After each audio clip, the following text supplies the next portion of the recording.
Good evening students.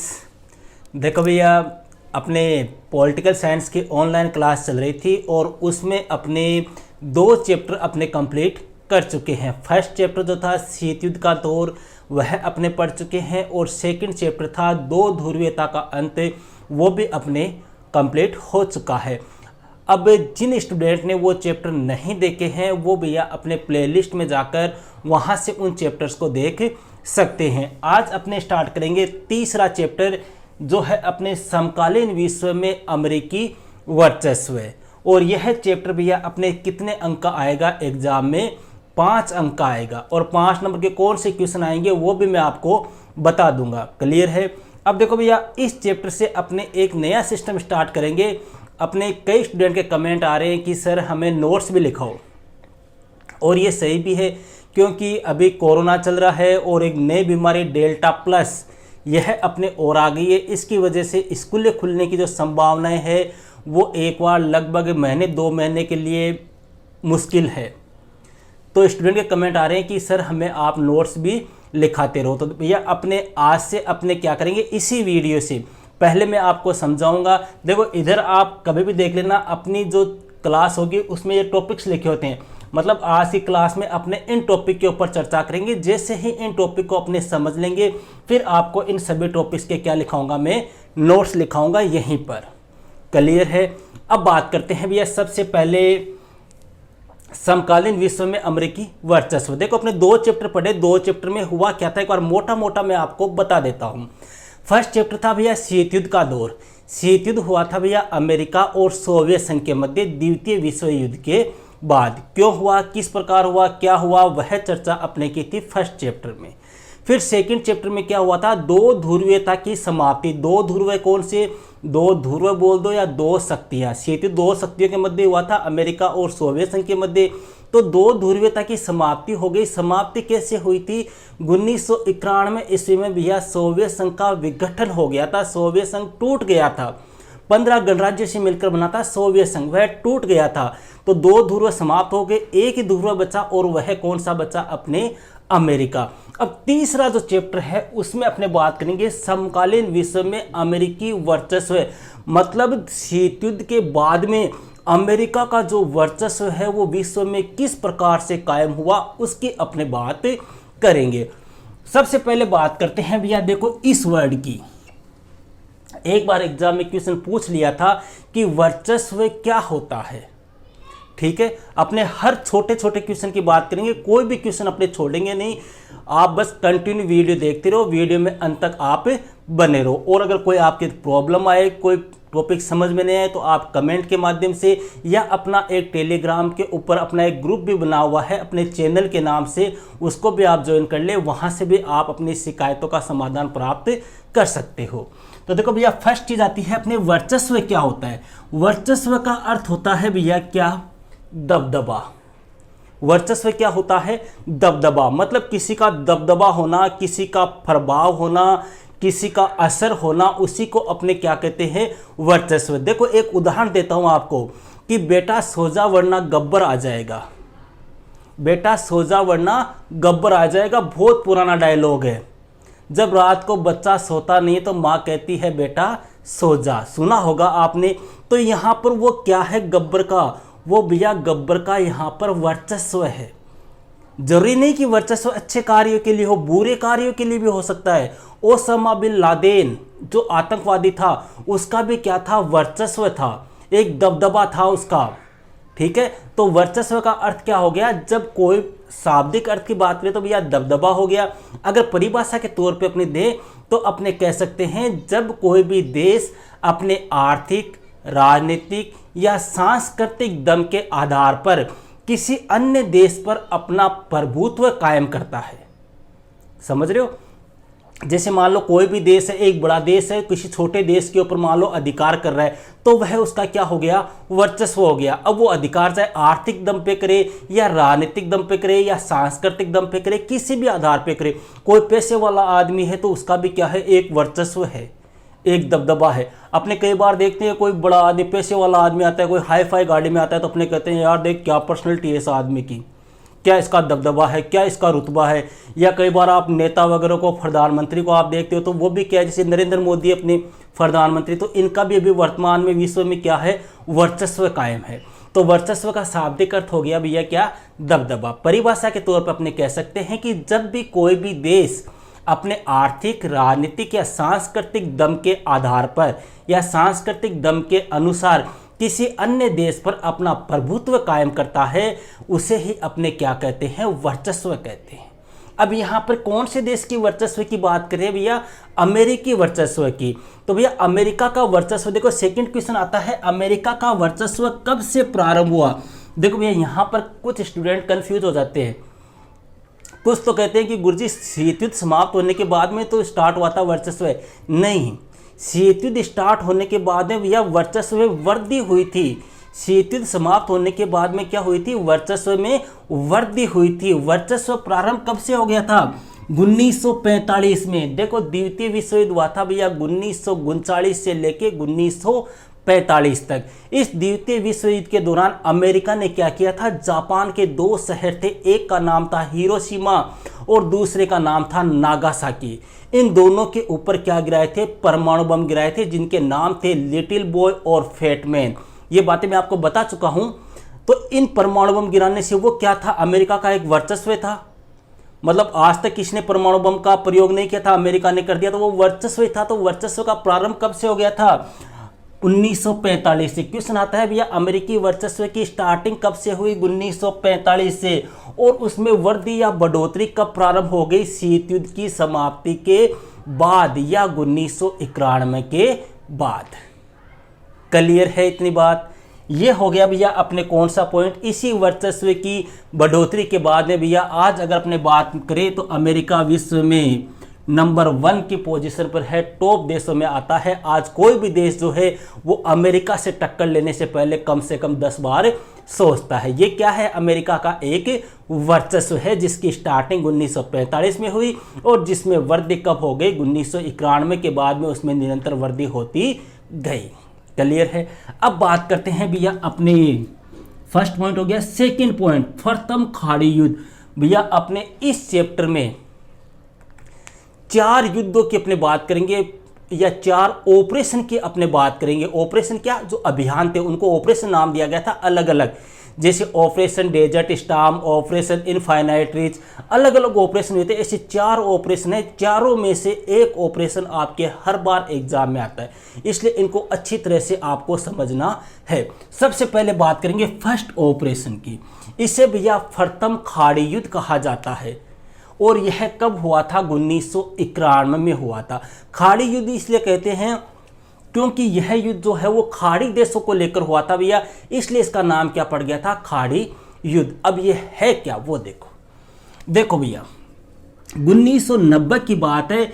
अपने एक देश है जिसका नाम है इराक। इस इराक ने किसके ऊपर अधिकार कर लिया, कुवैत के ऊपर अधिकार कर लिया। कुवैत जहां पर विशाल मात्रा में तेल के भंडार पाए जाते हैं, इन तेल भंडारों पर कब्जा जमाने के लिए इराक जो था उसने किसके ऊपर अधिकार कर लिया, कुवैत के ऊपर। कब किया, 1990 ईस्वी में। क्लियर है इतनी बात।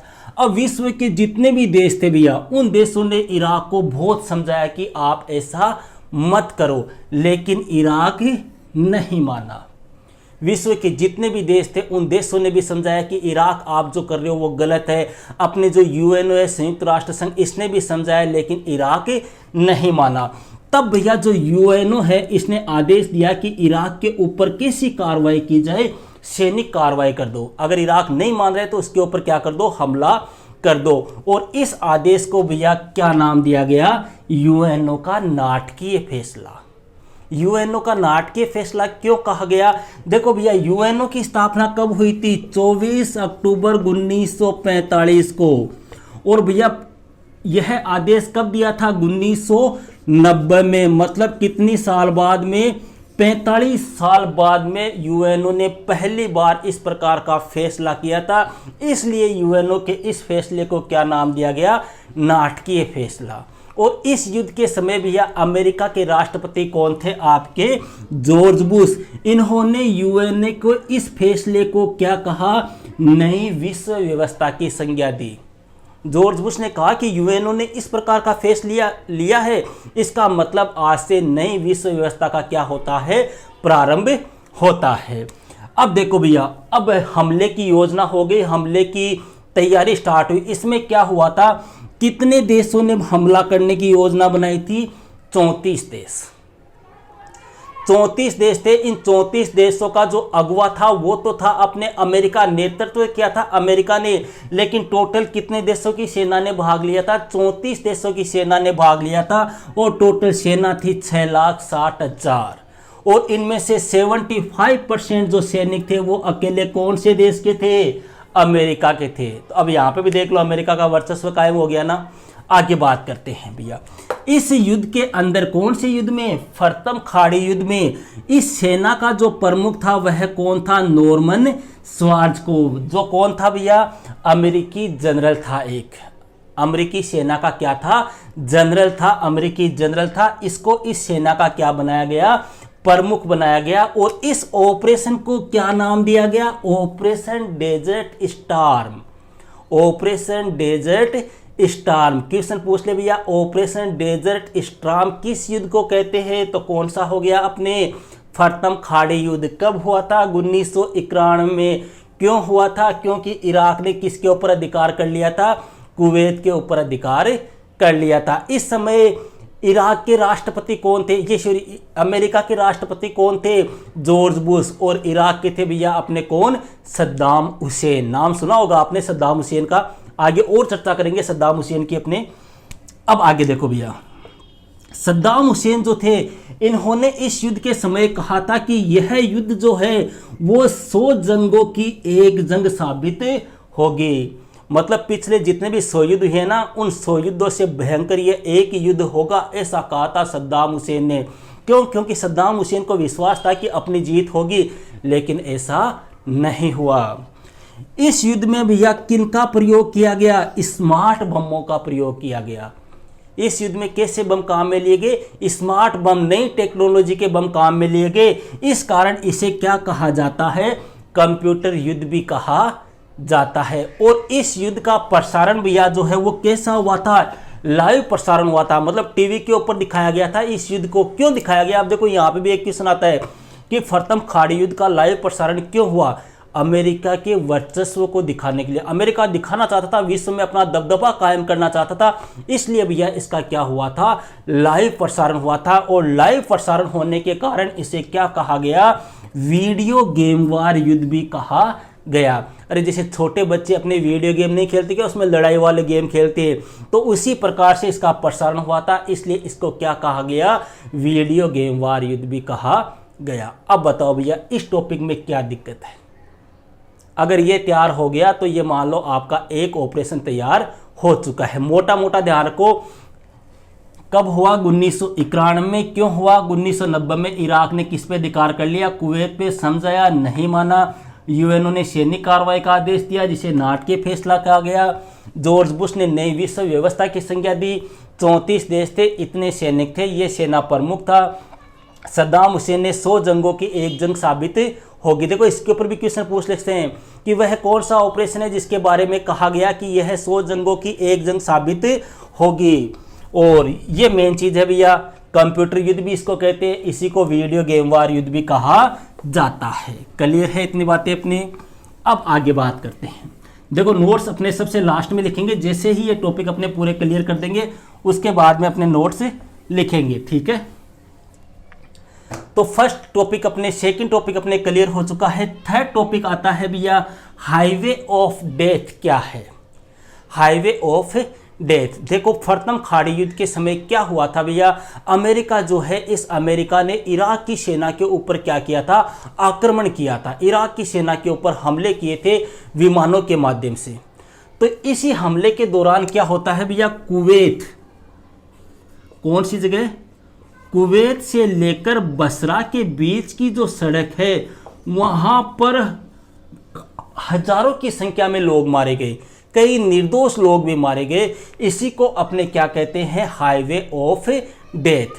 हाईवे ऑफ डेथ का मतलब मृत्यु का राजपथ। और किसे कहा जाता है, कुवैत और बसरा के बीच की सड़क को। क्लियर है। थर्ड पॉइंट भैया, बिल क्लिंटन। देखो भैया, बिल क्लिंटन कौन था? सबको आपको पता है बिल क्लिंटन कौन था। वैसे तो देखो, अपनी जो किताब के अंदर जो पॉइंट हैं उन एक एक पॉइंट को अपने लेके चल रहे हैं, किसी भी पॉइंट को अपने छोड़ नहीं रहे। देखो, प्रथम खाड़ी युद्ध हुआ था, इस समय भैया अमेरिका के राष्ट्रपति थे जॉर्ज बुश। प्रथम खाड़ी युद्ध हो गया। खाड़ी युद्ध होने के बाद में भैया 1992 ईस्वी में अमेरिका में क्या हुए, राष्ट्रपति के चुनाव हुए, और उन चुनावों में जीत किसकी हुई? बिल क्लिंटन की हुई। क्लियर है। इसके बाद में भैया 1996 में वापस चुनाव हुए और वापस अमेरिका के राष्ट्रपति कौन बन गए? Bill Clinton. अब यहाँ पे आपके एक चीज का डाउट हो रहा है कि गुरुजी 4 साल में राष्ट्रपति को चुनाव, जबकि भारत में तो कितने साल से हुए? 5 साल से। सही बात है भैया। अमेरिका जो है वहां पर राष्ट्रपति का चुनाव जो है वो कितनी साल से होता है? 4 साल से होता है, जबकि भारत में कितनी साल से होता है? 5 साल से होता है। अब देखो, बिल क्लिंटन का कोई विशेष योगदान नहीं है, बस इतना ध्यान रखना है कि इन्होंने अपने कार्यकाल के दौरान युद्धों और विदेश नीति के ऊपर ध्यान न देकर किनके ऊपर ध्यान दिया गया? एक तो व्यापार पर ध्यान दिया, एक जलवायु परिवर्तन पर ध्यान दिया, और एक लोकतंत्र के ऊपर इन्होंने मेन रूप से क्या किया? फोकस किया। क्वेश्चन पूछ सकते हैं कि अमेरिका के वह कौन से राष्ट्रपति है जिसने युद्ध व विदेश नीति पर ध्यान न देकर व्यापार, जलवायु परिवर्तन व लोकतंत्र के ऊपर ध्यान दिया? तो कौन है? आपके बिल क्लिंटन। अब देखो भैया, यहां पे लोकतंत्र वर्ड आया है। आपको 2 क्वेश्चन बता दूं। अगर क्वेश्चन आ जाए कि विश्व में सबसे बड़ा लोकतांत्रिक देश कौन सा है, तो अपने नाम आएगा कौन से देश का? भारत का। भारत विश्व का सबसे बड़ा लोकतांत्रिक देश है। लेकिन अगर क्वेश्चन आ जाए कि विश्व का सबसे प्राचीन लोकतांत्रिक देश कौन सा है, तो वो कौन सा होगा? आपके अमेरिका। क्लियर है इतनी बात। अब बात करते हैं भैया सेकंड ऑपरेशन की, जिसका नाम है ऑपरेशन इनफाइनाइट रीच। देखो भैया क्या है, कौन सा ऑपरेशन है? ऑपरेशन इनफाइनाइट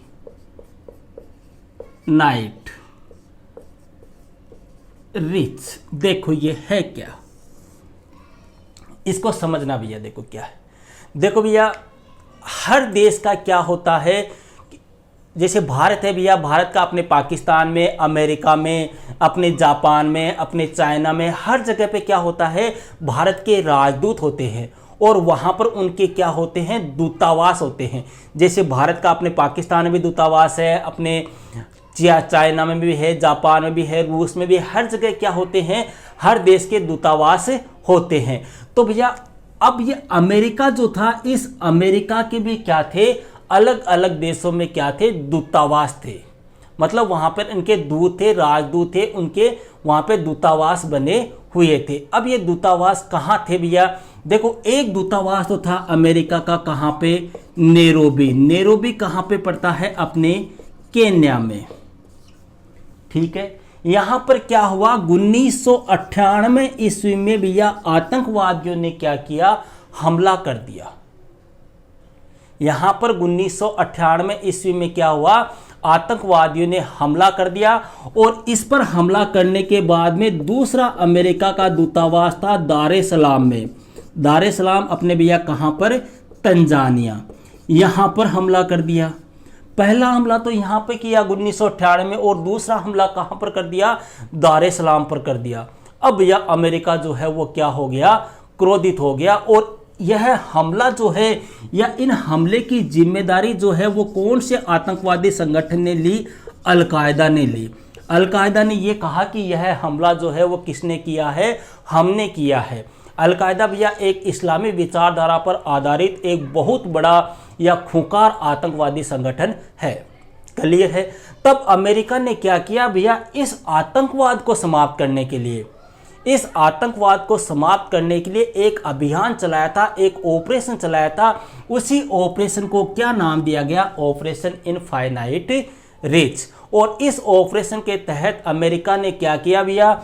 एक तो आपके सूडान, और दूसरा कौन? अफगानिस्तान। यहां पर क्या थे भैया? जो अलकायदा है उसके सैनिक अड्डे थे। यहां पर कहाँ पर?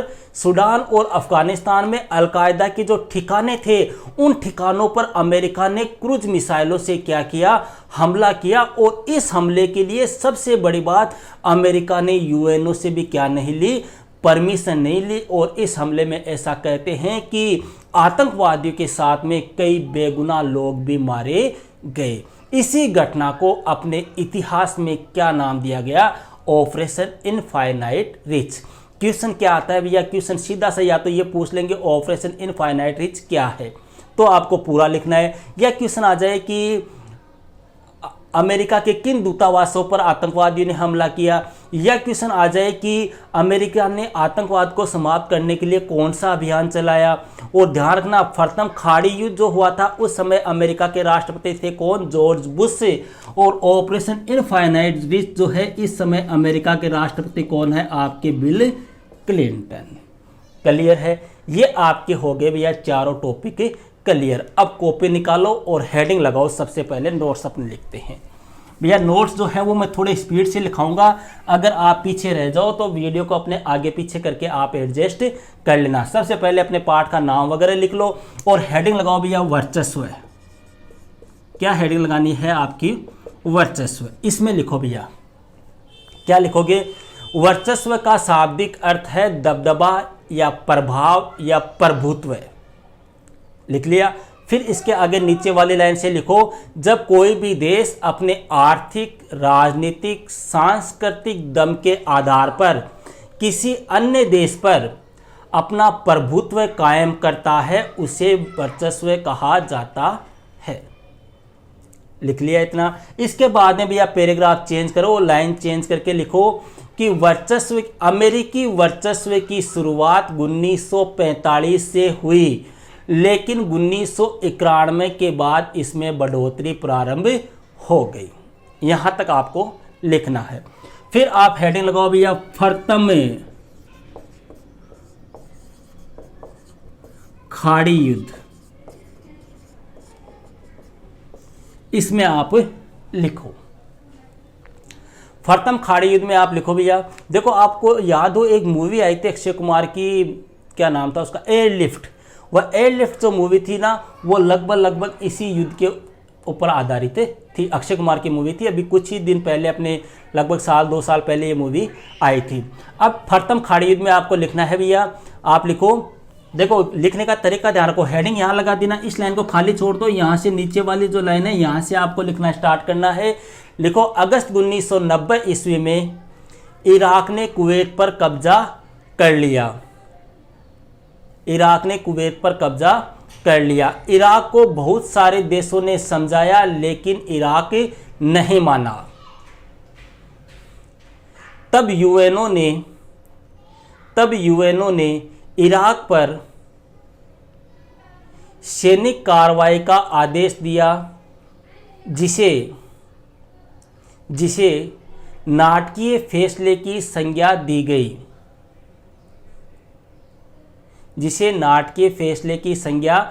गई। तथा अमेरिकी राष्ट्रपति जॉर्ज बुश ने इसे नई विश्व व्यवस्था कहा। पैराग्राफ चेंज करके लिखो, इस युद्ध में 34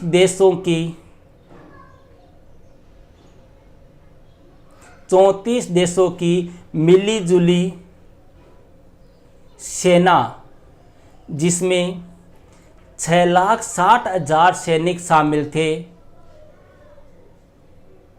ने भाग लिया। इन सैनिकों में 75% सैनिक अमेरिका के थे। इस अभियान का प्रमुख नॉर्मन श्वार्ज़कोव को बनाया गया। इस अभियान का प्रमुख नॉर्मन श्वार्ज़कोव को बनाया गया तथा इस युद्ध को ऑपरेशन डेजर्ट स्टॉर्म की संज्ञा दी गई। ऑपरेशन डेजर्ट स्टॉर्म की संज्ञा दी गई। पैराग्राफ चेंज करके लिखो, सद्दाम हुसैन ने इस युद्ध के समय कहा था कि सद्दाम हुसैन ने इस युद्ध के समय कहा था कि यह 100 जंगों की एक जंग साबित होगी। इस युद्ध में स्मार्ट बमों का प्रयोग किया गया, इस कारण इसे कंप्यूटर युद्ध भी कहा जाता है। आगे लिखो, इस युद्ध का प्रसारण लाइव दिखाया गया, जिसका प्रमुख उद्देश्य अमेरिका अपनी ताकत विश्व को दिखाना चाहता था। लाइव प्रसारण होने के कारण इसे वीडियो गेम वार युद्ध भी कहा जाता है। यह हो गया भैया आपका कौन सा युद्ध? प्रथम खाड़ी युद्ध। फिर आप हेडिंग लगा लो बिल क्लिंटन। आप सोच रहे होंगे कि सर हमसे तो लिखा ही नहीं जा रहा, आप तो बहुत जल्दी बोल रहे हो। देखो मैं जल्दी जल्दी इसलिए बोल रहा हूँ तो क्योंकि अपने फिर वीडियो काफ़ी लंबा हो जाता है। आपके पास में वीडियो आ जाएगा, फिर आप आगे पीछे करके कैसे भी अपने हिसाब से आप लिख सकते हो। ऐसे अगर आप लिखोगे तो आप सही तरीके से नहीं लिखोगे, गलतियाँ होने की संभावना आपसे रहेगी। यहाँ पर मैं आपको एक सिस्टमेटिक ढंग से लिखा दूंगा, आप उसको अपने हिसाब से जैसे भी आपको समय मिले आप अपने हिसाब से उसको तैयार कर सकते हो। इसमें लिखो भैया बिल क्लिंटन के बारे में। लिखो बिल क्लिंटन 1992 में हुए चुनाव में जीतकर अमेरिका के राष्ट्रपति बने। 1992 के बाद 1996 में ये दोबारा राष्ट्रपति बने। इन्होंने अपने कार्यकाल के दौरान युद्धों व विदेश नीति पर ध्यान न देकर विश्व व्यापार, जलवायु परिवर्तन व लोकतंत्र पर विशेष ध्यान दिया। बस तीसरी हेडिंग लगाओ भैया आपने। अच्छा ये रह गया क्या आपने? हाईवे ऑफ डेथ, इसको भी लिख लो। चलो हेडिंग लगा लो हाईवे ऑफ डेथ, इसको भी लिख लो। देखो भैया हाईवे ऑफ डेथ, इसमें सीधा सा लिख लो आप कि हाईवे ऑफ डेथ है ना, इसके ब्रैकेट में लिख लेना मृत्यु का राजपथ। हाईवे ऑफ डेथ है ना, ब्रैकेट बना के लिख लेना मृत्यु का राजपथ। इसमें सीधा सा लिख लो, बस सिंपल सा क्वेश्चन पूछा जाता है हाईवे ऑफ डेथ क्या है, तो सीधा सा लिख लो कुवैत और बसरा। कौन सी? कुवैत और बसरा। देखो कई बार क्वेश्चन पूछ लेते हैं हाईवे ऑफ डेथ का संबंध किससे है, तो प्रथम खाड़ी युद्ध से। ध्यान रखना आपने। सॉरी, सीधा सा लिख लो कुवैत और बसरा के बीच की सड़क को हाईवे ऑफ डेथ कहा जाता है। फिर हेडिंग लगाओ भैया ऑपरेशन इनफाइनाइट रिच। थोड़ा स्पीड से लिखो। इसमें लिखो भैया ऑपरेशन इनफाइनाइट रिच में लिखो भैया 1998 में आतंकवादियों ने अमेरिकी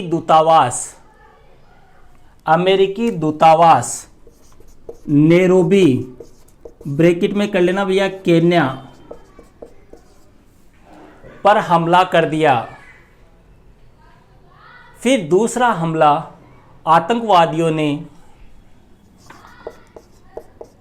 दारे सलाम, ब्रैकेट में कर लेना तंजानिया,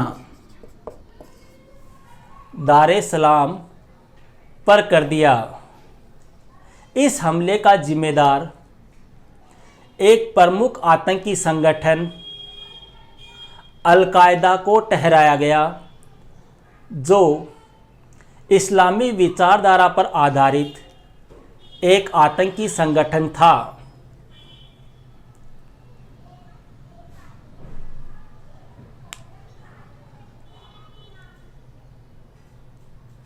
लिख लिया? आगे लिखो।